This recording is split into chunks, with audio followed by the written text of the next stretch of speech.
আসসালামু আলাইকুম। ড্রিম একাডেমির পক্ষ থেকে তোমাদের সবাইকে স্বাগতম। সাথে আছি আমি মোহাম্মদ রেজাউদ্দিন। আজ আমি তোমাদের মাঝে হাজির হয়েছি একটি স্টোরি নিয়ে, যার নাম two sisters battle with dengue. A few days ago, Sajib and Brishti's younger daughter Tutul got a fever, headache and vomiting. At the hospital, the doctor confirmed it was dengue and advised them to keep her under supervision. At first, the parents stayed with her, but after 2 days, they insist on taking her home despite the doctor's warning. The doctor gave strict instructions to keep Tutul under a mosquito net, maintain cleanliness, give proper food, and avoid certain things.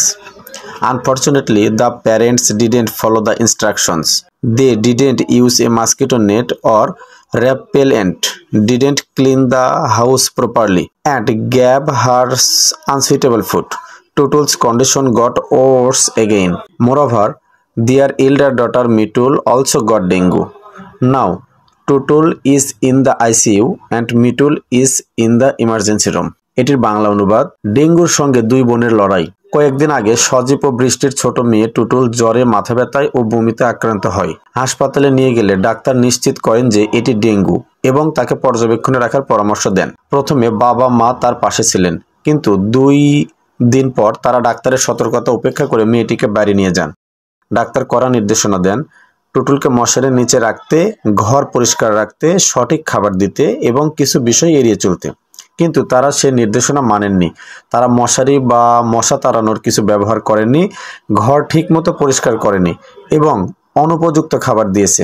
ফলে টুটুলের অবস্থার আবার অবনতি ঘটে। এরপর তাদের বড় মেয়ে মিতুলও ডেঙ্গুতে আক্রান্ত হয়। এখন টুটুল আইসিইউতে আর মিতুল জরুরি বিভাগে ভর্তি। এটি একটু ডেঙ্গু রোগের সতর্কতা সম্পর্কে স্টোরি বলা হয়েছে। আজ এই পর্যন্তই।